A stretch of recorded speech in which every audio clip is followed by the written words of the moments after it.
Welcome, welcome, welcome to Night School. I am your host, Latanya Washington, and we are back by demand. We're talking once again with Dr. Akin regarding the impact of systemic racism on mental illness, mental health. And I say not just mental health in a broad arena, but we're focusing in on the Black culture. So get ready. Get ready for it. I hope it's not going to be a bumpy ride, but it just might be a little bit bumpy. So be prepared.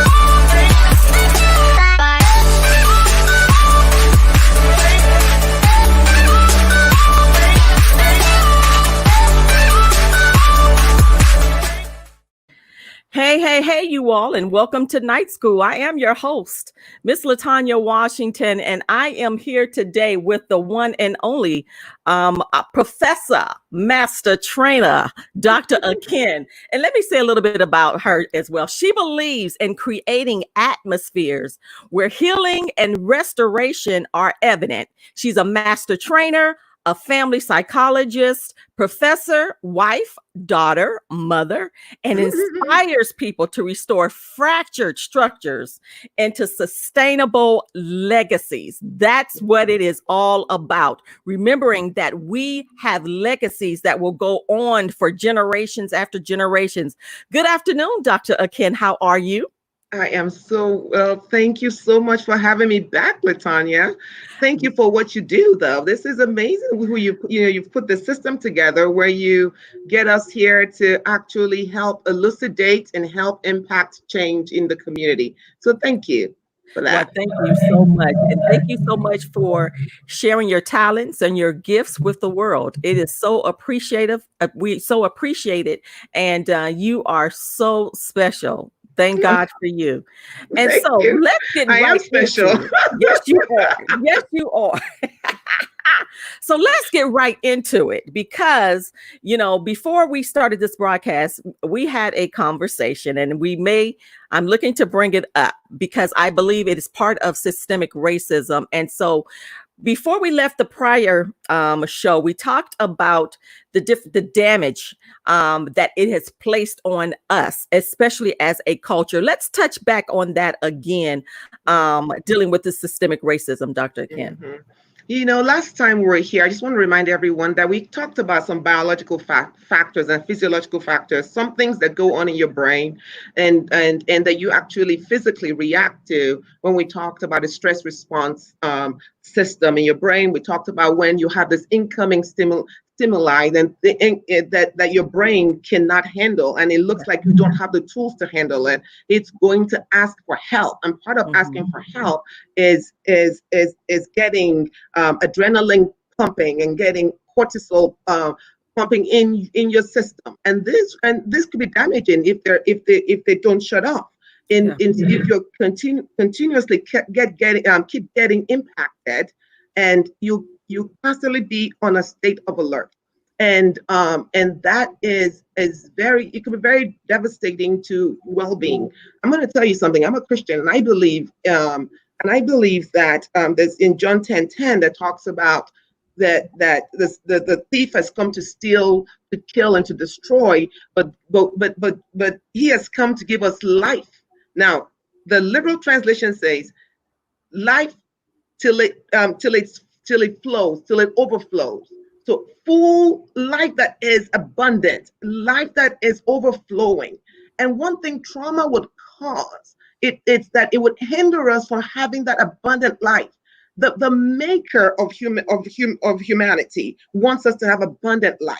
And when I see these things that impede us or hinder us from having this just extraordinary joy and laughter that is so beautiful, and relationships that are enduring, and families that are healthy, when we have trauma, we can't achieve those things. And this is why we need to address this concept from the root. We need to say enough.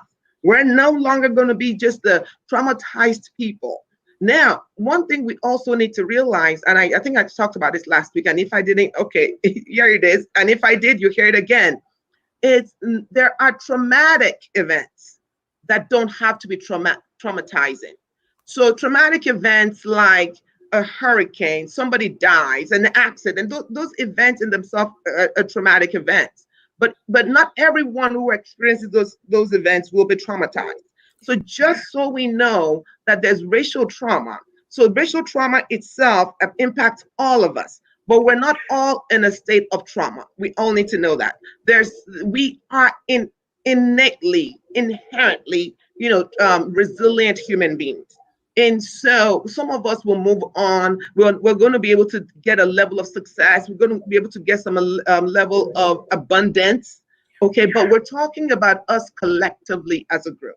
We want to see that in this group, this is who we're talking about. In that group, there will be people who are doing just fine. So you might hear this now and say, oh my God, they're talking about trauma again. It doesn't impact me. But yes, it does, because you're part of this collective system, this beautiful group called the African Americans or Black groups culture in this world. We're all together. Either you're African American, either you're African, Caribbean, we're all the same. We're all one. We're knitted together. So if one person suffers, it impacts the rest of us. So And so that's what we're talking about last. and I have a question for you. I'm hearing a little bit of an echo. Um, my question to you is, because we're talking about, it's a global thing.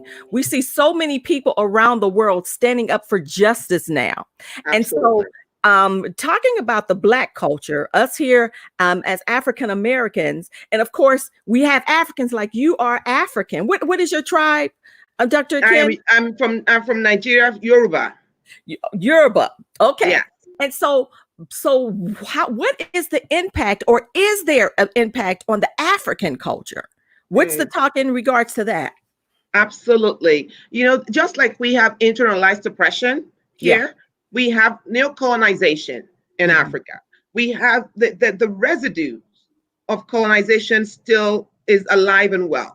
We have our culture that has been stripped from us. Yeah. And we have those things. We have language that's been changed.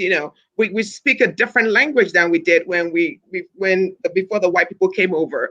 We have a country that doesn't look like we had before they came over. I mean, Nigeria, for example, is basically they brought different countries together to form that one country. So there's so many ramifications and consequences of colonization that we're dealing with. We're dealing with high debt, in different countries where they charge you for development. They charge you for developing your country. They charge you for all kinds of things. So we have that. We have ties that I've even heard that there's some countries who still charge. There's some countries in Africa who are still paying their colonized nations. And then you also heard in the UK, we heard about this a few weeks ago in the papers that it came out that actually they were paying taxes and paying the colonists. I mean, the people who actually colonized, the slave owners, they were paying them. So can you imagine? So there's ramification, there are consequences over there and over here were the same. The thing that happens is this whole concept of segregation, this whole concept of, oh, you guys sold us over there, and we came over here and you didn't find us. Look, first of all, we couldn't get on a plane to come find anybody. Okay. Secondly, the whole concept of slavery is foreign in Africa. We have a concept of servants, like servants. We have servants, which is different. You bring somebody to serve you in your home, which mostly you take care of that person. You take care of that person. People even send them to school.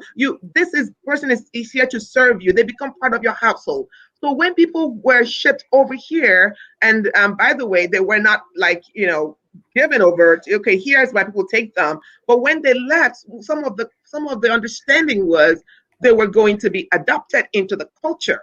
They were going to become a part of this culture. And so all of this, egregious consequences of slavery, separation of families and beatings and all of these things that happen, being non-human and all of that's completely foreign to us. And so we just as there were consequences, there's consequences for slavery, there's also consequences, negative ramifications for colonization. And that's what we call neocolonization. There's still remnants of it. It's still there. We're still struggling for. The only difference is that we own the land. you know we whatever whatever we want to do now, it's up to us. We have to decide who we're going to be as a continent, and who we're going to be as a people, because now whatever happened, we own the place. Now here we're struggling for ownership. We're struggling for a piece of the pie. That's the Right. biggest difference. Right. And that's the big difference, because now we're struggling for ownership. And it's so much happening. And I'm glad that, it's sad that everything's been going on, but it was so necessary for our eyes to be opened up. And even with it all, you begin to recognize true leadership. And I think I spoke with someone in regards to that before. When true leaders rise up to the occasion and do what's necessary. And so it's opened up our eyes to a lot. I think for the culture, and I want you to share a little bit about this, even for the culture, it's opened up our eyes. And so now it's just a matter of, even though the eyes are now open, what do we need to do when it comes to the Oh educational my Lord. system? Oh my God, social economics. Should we start with education? Let's start with the education system. What do we, You know, since we know that, what do we need to do? Because, that's another story. well, when we talk about systemic racism, Hmm. um, uh, the focus right now is on the police department. But when we're Yeah, talking about systemic racism, it's all the systems. yeah, Okay, so imagine there was all these years of slavery, 200 years of slavery, not 400, but you have this years of slavery, and then you have Jim Crow that came after that. So during the years of slavery, first of all, you were told that you are not a human being, you're someone's property. three You're fifths. not permitted to read, write.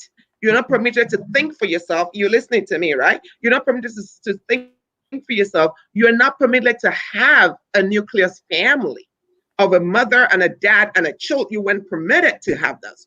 They would take the man away from the house. They would separate you. So the family was disconstructed. Are you with me?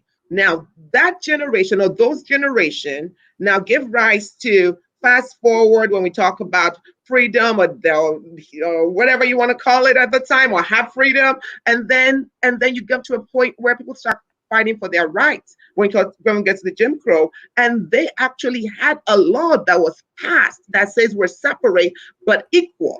You understand that? So you would go to a restroom that says colors only, or whites only. And so all of this have psychological impact, because that still says that you're still not a full human being. And I'm getting someplace. Not only does it say that you're not a full human being, it also means that in the corridors of power, okay, where there was education or legal system or economic system, all of the systems, we were never at the table. Never, we're not there to decide.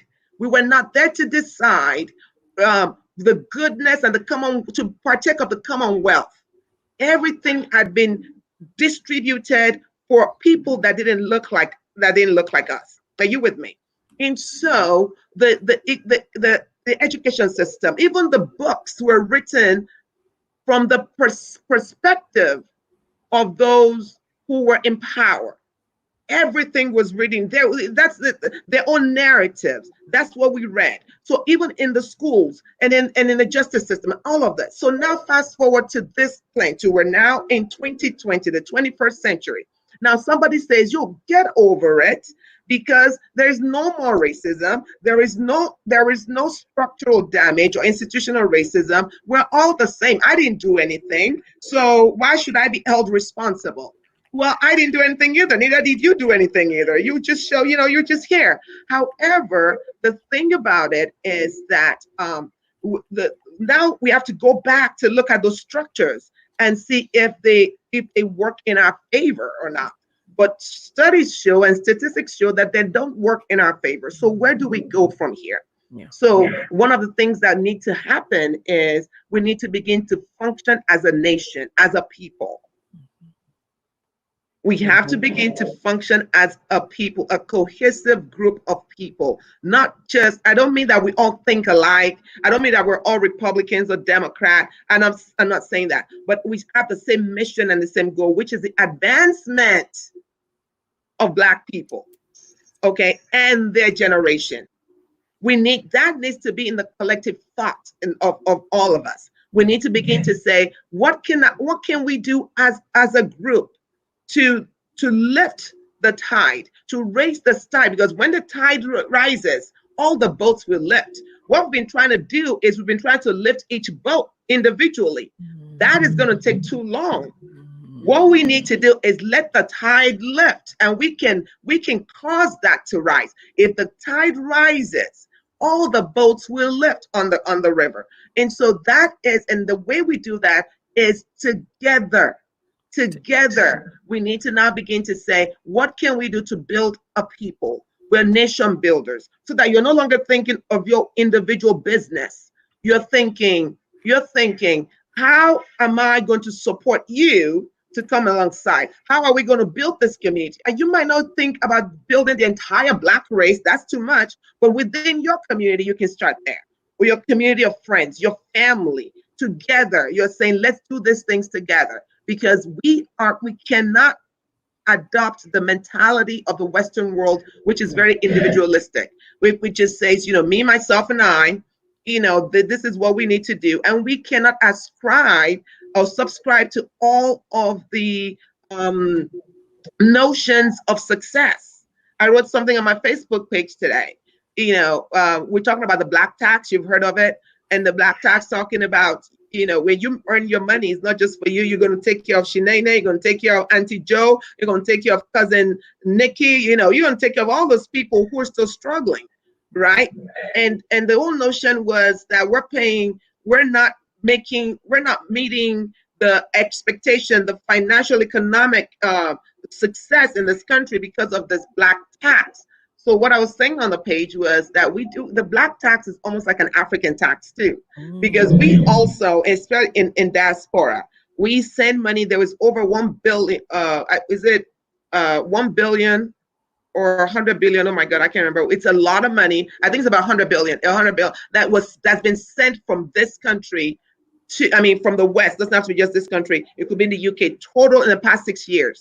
It's a lot of money that's going out. And what is that money going out for? To take care of family, to take care of friends, to take care of this, to all of those things. Because we are a community, we're a tribe. And so when you do that, and maybe you haven't bought a house yet, or maybe you haven't done this yet, people look at you and they say, oh my God, the Black people are not doing this, but we're doing something else. What we're trying to do is fix the damage that's been done by the system. You have stripped us of the power, redlining. You've done all kinds of things that we have to now try to make up for. The family is conflicted. The family is divided. We have to bring this together. And sometimes when you are the foundation, when you're trying to bring things together and people together, you might not have time to build wealth yet. Right. But you're building family. You're building family. Family has been destroyed. The Black family has been under attack. So our job right now is we need to build the family and make sure that we get back what we had before. We have to have the fathers have to be in the home. Do you know there are more Black men in jail now than there was during slavery, than there were slaves? That's part of the system. There you go. And it's not because they're committing more offenses either. That's just the way the system is. So we need to say as a group, it's not just because I hear people say economic wealth, and I've said it myself, economic wealth. We need to do that. But we need to also begin to build the family. We need to have the family intact. We need to say, you know what? Well, just like the Hebrews, Moses told Pharaoh. Moses told Pharaoh, when Pharaoh said, you can go, you and some of this men, you can go worship and leave your women and leave your animals. And he said, what? He said to them, no, everybody's coming out. Everybody. My dog, my cat, my everybody's coming out. So we need to come to a point here where we say we're all coming out of slavery. We're all coming out of this racist system, and Yeah. everybody's coming out. And we're coming out not just economically. We're going to have our minds intact, which is why we do what we're doing. We're going to have our families intact. We're going to have relationships intact. We want to be in a place where we're enjoying the overflowing life. Everything has to work. We're not just going to be an economic people without families. We're going to be economically sound and successful, but we're going to have families that prosper. We're going to have families that can sit at a table together and love each other. That's right. And that's the tribe. That's the tribe. Family is that's the tribe. And then you go out and you build from there. And so I like what you said, because we have to build family. And I think the mindset has been, it's all about the mindset, because the mindset for most people is, I have to go out and make the money. I have to make the money. We have to make the money. Because too, I've heard things in regards to, our Black men and Black women. Some saying that the Black women have more power than the Black man. I want you to touch on that, because has that been something else as far as systemic racism for them to make us believe that? Because I've literally heard Black men say our Black women have more are leveled up, have more status compared to them, and it's been designed that way. What do you say in regards to that? It's the system of division. Yeah. And we have to understand this.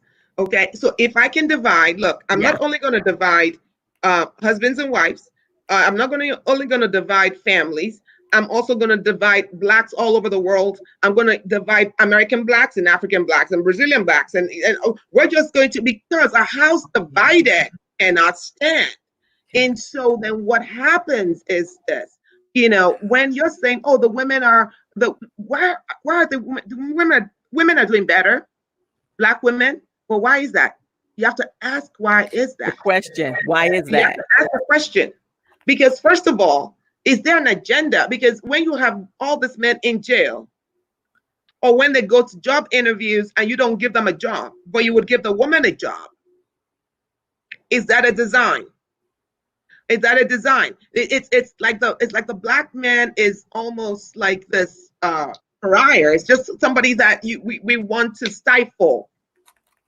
Okay, so we as a community have to understand that we have to honor our men.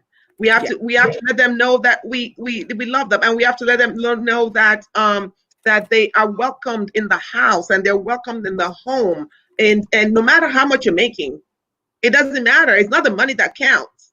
It's not the status that counts. We're talking about building. Look, the DNA of heaven, the DNA of success has been put in families. So when you have a destruction of family, you have a destruction of every fundamental success layers in the world. Period. So family is important. That's where wealth is. That is where joy is. It's in the context of family that we learn how to be human beings. It's like where we learn to trust, where we learn to love, where we learn to forgive, where we learn all the goodness. So when that is destroyed, it becomes a better journey for us. We begin to look, we scratch our heads and think, oh my God, how am I going to make it? Because the structures, the systems that has been put in there are no longer there. That's right. No matter how good you are as a mother, you can never be a father. Never. You can't. And I love all of the single mothers out there. And look, I understand that this is not to discount anybody. That's not what I'm saying. But you don't know how to be a father. We just don't. No matter how good a mother I am, I can never be a father. Okay, no matter how good a father you are, you can never be a mother. No. So there's a reason why this things balances out. And when the family system itself has been, you know, destroyed or has been deconstructed in such a way that we don't even know what it looks like, then we have a problem.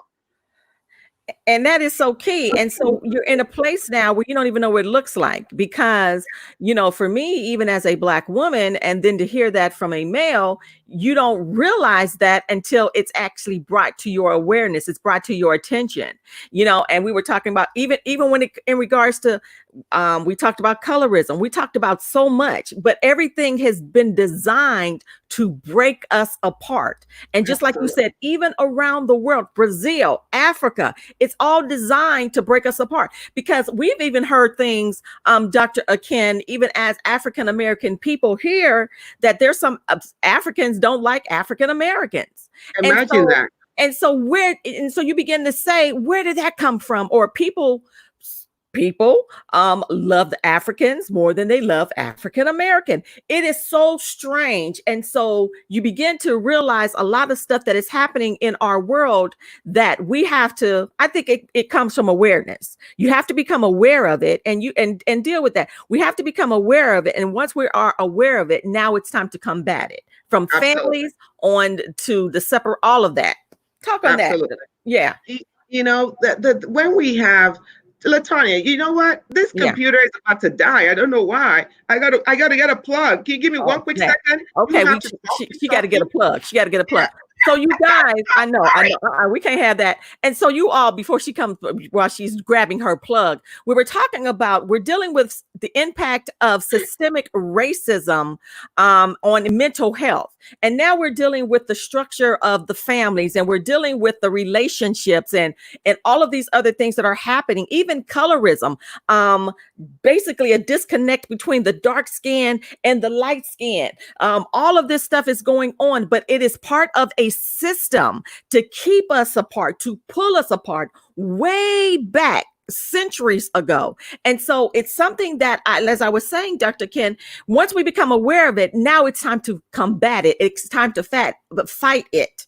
Even if you don't feel like it, you got to press through. Okay. Absolutely. But if anything, once you have a revelation, or when you're aware of something, Yeah. then it's your responsibility to respond to that. Yeah. Okay. So you have a responsibility to respond to the understanding that you have. So once you have that understanding, then you have to respond in some way. You Yeah. can't not just walk away. And I remember, and I was sharing the story with you earlier. I remember when I've been in the United States. I'm a naturalized citizen, so I'm a Nigerian American. But I remember when those days years ago, 19 whatever. I'm not going to date myself. Years ago, and so and I just got here. First of all, it was the first time anyone ever called me Black, and I had no concept of that. Really? Honestly, I didn't know this. Even today, when Africans hear that people are called Black, they're like, "But why would you call somebody that?" It's so strange to us, because you have a name, you are a people. And so when I heard that people were being referred to as Black, I was like, "Why?" Like I didn't understand it at all. And then the other thing that came to my attention then was I had this very I had this light-skinned friend, and another one. I had two friends. One was light-skinned and one was dark-skinned. And this dark-skinned one said, "Oh, well, you can't really be friends with her because she's uppity or she's this." And I was like, "Why?" And then she said, "Well, she told me the whole thing about the paper bag, this and Colorism. colorism and all that." And I thought, that doesn't make any sense because to white people, you're Black. you know, that was that was my first that was my first that was my first reaction. And because I come from a place where in Nigeria we have the different parts of the country, different skin tones. Yeah. Okay, if you went to the places closer to Equator. the water, to the Mm. ocean, they're lighter skin, and then you go to the desert, they're more dark skin, Yeah. tall, lanky, which are these are people who have to adapt to the desert heat. Then we have where I come from, where there's different shades. And so I grew up with people who looked, like white, and people who look dark, dark, dark. So and for me, they were all Nigerians. They were either Yoruba or Hausas or this. There was no difference. It didn't even matter. And so when you get here and that becomes an issue, I thought, here is the issue. Now so now the whole system has got you to a point where you no longer identify with your own people. That is racism turned inwardly. Okay, that's racism turned inward. It's this internalized oppression. You know what internalized oppression is? It's all part colorism. All of this is all part of internalized oppression. Internalized oppression basically is hate turned inward. So my master or my person, whoever has been treated me really badly has done that, but they've gone. They left. They're no longer within my circle. But even though they left their tracks inside me. They left all of those, all of the nuances, all of the hatred, they left with me. Okay. So they told me I wasn't good enough. They told me the lighter skinned one was better. They told me that I couldn't do a good job with my own people. I had to get with other white people in order to be successful. This is what they've told me. So when they left me, when they went away, they left a gift that kept on giving. It's called internalized oppression. And that is when I become the hater myself. I become the master myself. So now I start hating people who look like me. I start hating people who think like me because I have been taught to hate them. But not only that, seeing them reminds me of myself. Yeah. And I don't like myself because they've told me not to like myself.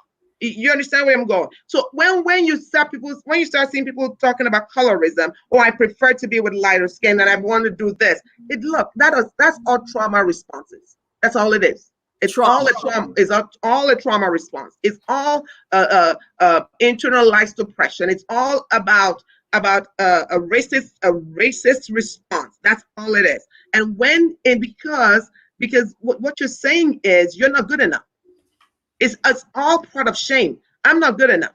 Okay. And because I'm not good enough, I don't want you to remind me of me, which is why a Black person will get into a place of authority, in a position of authority, and they won't hire Black people. Because Ooh, I don't that's want too deep. many, I don't want too many of you around here because you're gonna remind me of who I am. Okay. You're gonna remind me of who I am, and I've been taught to hate myself. So even if Wow. you come, I'm gonna sabotage you because you don't belong here. You don't Internal. belong here. Internalized oppression. I Yeah. am now going to oppress not only myself, I'm going to oppress everybody that looks like me. And I might not even want to have anything to do with you anyway. Why? Because I don't like me. I don't like we need so much therapy. We need so much to just break down because just like I was saying, we are now coming into an awareness because we're beginning to talk more about it. But we have to go further than just being aware. Now we have to do the work. And we have to be willing to do the work in order to get past this. And I think that's all part of even bringing down the systemic racism, everything that we're dealing with, because we have to come together, as you said, as a tribe, as a group, and begin to do what we need to do in order to break down the system. I love this. I love this. This is good because once we are aware, you guys, we now have to take that awareness and begin to do the work to definitely break down the system that has been oppressing us for years upon years upon years. Because you have families that are bickering and fighting. It's amazing how you see some families, even at funerals, they are going ballistic. Absolutely. And it's not necessary. Okay, so and I know we have to go. Lord have mercy, because this is always some good stuff. But Dr. Akin, and I know we are with We're on with Hawaii, Miss Sharon in Yeah. Hawaii on this coming Thursday, and we're going to be talking more about it, and we'll be able to share with you guys live as well. But to give us your final thoughts on tonight, because this is a good, and I think the word that I'm hearing tonight has been awareness. When we become aware, even as Black men and as Black women, we're becoming aware of the different statuses and where we are, even as families, becoming aware that we have to learn to build together. Even the colors of our skin, what we're dealing with, we're internalizing that, and we won't bring each other up just because. Now we're aware of this, guys, and now we have to push through. So, Dr. Akin, give us your final words on this afternoon before we end out. This I was good. want, Good. yeah, you know what? I wrote some things that I wanted to remember to talk about. Yes. And I'm just going to read them out. So Yes. there's some of the things that we have to understand. Last week we talked about increased vigilance and suspicion. Yes. But that also means that you're suspicious of groups, okay, of schools, agencies, government. Not only that, you start being suspicious of relationships. Okay, you start being suspicious of relationships. You don't trust anybody. Okay, there's no trust, and without trust you can't build intimacy. Without intimacy you can enjoy the fullness of life. You see what I'm saying? Number two, increased sensitivity to threats, and this is important. What happens is we're always in the defensive posture, Yeah. always avoiding. Always you have somebody going to say something to you, you go from a 0 to 100 like that in a minute. you know Avoiding new situations. So that means we don't try new things. We don't try new things because we always feel that this threat is constantly there. So we're not going to try new things. Increased psychological and physiological symptoms. I've talked about that. That's your heart rate, your the cortisol, and all of those things happen. Anxiety, depression, all of these things are in our system. Now, what does see? So all of these things now mean that we don't feel safe. Right. Okay, we don't feel safe. We don't feel safe. We don't feel safe in our communities. We don't feel safe with relationships. We don't feel safe in systems. We don't trust police. We don't trust judiciary. We don't trust that, but we also don't trust each other. So there is this feeling of I don't feel safe. Yeah. So the first thing, in talking about what should we do, Yeah. and I'm talking about the awareness I wanted to bring today is about building safe communities, building safe families. Where you can start with is with your own family. Make sure your own family is safe. Because what people do is they're going to go form all kinds of relationships outside. And the reason they want to form it outside is because they don't want to look at the pain inside, inwardly. But please, if it's painful, it's just telling you that it needs medication. It needs to be triaged. Pain is okay. It just shows you that there is hope. It shows you that that place just needs to be fixed. And I'm calling on all of us to begin to just take a stand to fix the pain. Let's fix this pain. Let's fix this communal pain. And the way you do that is, even if it's just by bringing back Sunday brunch, or talking on the phone, or saying, look, I hear you. Stop trying to be defensive. So you tell your people, you say, look, I don't understand where you're coming from, but I hear you. I don't understand where you're coming from, but I hear you. Mhm. So just acknowledge people's pain. Don't try to say, because what happens sometimes is, because I've been traumatized, and when you bring your trauma, we try to up one another. Okay, and mine is like this, and mine is like this. No. To build safe communities, we all have to kind of breathe a little bit, bring it down. Remember, I told you, I don't know when I told you last week, one of the ways you triage trauma is by Mhm. breathing. You decrease the heart rate. Yeah. You just breathe through it. Okay. And then you just tell people, you tell each other in the family, we don't all agree, but we love each other. You say that to each other, write letters of apologies if you need to. Whatever you need to do, call somebody on the phone, say, you know what? I know what I did was wrong. I'm sorry. Just everybody needs to, because we need to, if we don't build a family, nothing is going to happen. I don't care what anybody says. We have to rebuild the families. We have to because in that family is everything you need to survive. In that family is everything you need to thrive. Because you would not be in that family if you didn't have what you needed.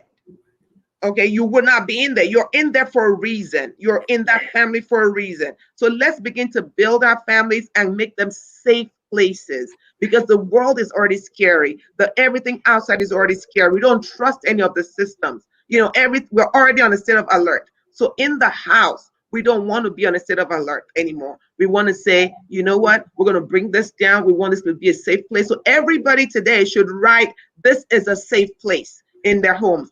This is a safe place. And when it's a safe place, not only will it become a safe place for your family, it will now become a safe place for the extended community, because people are going to know that it's a safe place. It's a safe place. Building the safe place. And Yes. building the foundation, building the families. And this is how we begin to fight, and we begin to break down the opposition. We begin to break down the systemic racism that's going on, because we can win. We will win. But we have to now, we have the tools, you guys. Now we know what we need to do. We have to build. We have to build self. We have to build family. And we have to then extend and keep going from place to place. Yes. Did you have one Oh thing? yes, you saw me. I had something. It thought just occurred to me. If you're a husband, wife, or in a relationship, and you're struggling with intimacy, Yeah. you're struggling with intimacy, and you're like, oh, my wife doesn't do this, or my husband doesn't do this. You're struggling with that. I want you to give them grace, because Yeah. their response to you is a trauma response. That's not the real them. Okay? When we fall in love, when we fall in love with people, we fall in love with the best of them. The Yeah. one that is that, because you can't see the faults of them then. But when life happens and we're in this relationship, and this is a woman or a man that you love, and then you just know, oh, they don't want to have sex anymore. They don't want to do this anymore. They don't want to do that anymore. That's because the trauma is impeding your relationship. And so what you need to do, hold your wife, hold your husband, and tell them that you hear them, you see them, and that it's going to be okay. Accept them for who they are now.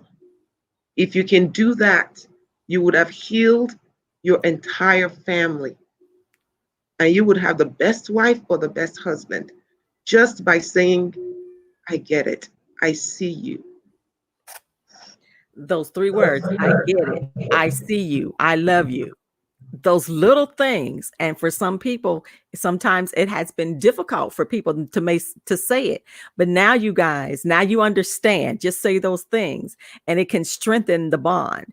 And so this is good, because this is how we rebuild. This is how we rebuild, Doc. This is how we do it. Yeah. And I'm glad that you were able to be here on today, and you brought that up to us, and you brought up this information, because now we know how to fight. This is how we fight. And this is how we get through. This is how we make it, and we make it together. Oh my goodness, this is good stuff. Okay, I'm done. All right, I couldn't see comments. I know we were so engulfed in this conversation to where I didn't even pay attention to comments that were going on. But thank you so much for this amazing information. And as you said, building, we have to build as families, and we have to build as husbands and wives, sons and daughters, families, all of this. And this is how we get through. This is how we get to the next level. And thank you so much for sharing. And thank you to all of you guys that were part of night school. Our prayer is that the information that was given to you, that you will use it, and you will run with it, and you will share it with other people, to help them get through the process, because we're here. This is our tribe. We're here together. We're here to make a difference in the lives of so many people. And so, as we end this call on today, our prayer is that you stay safe, that you continue being the best you that you can possibly be. Tell your family, tell your friends, I love you. I see you. It's okay. And let's build a better place together. And so until next week, we'll see you again Okay. on Night Night School. school.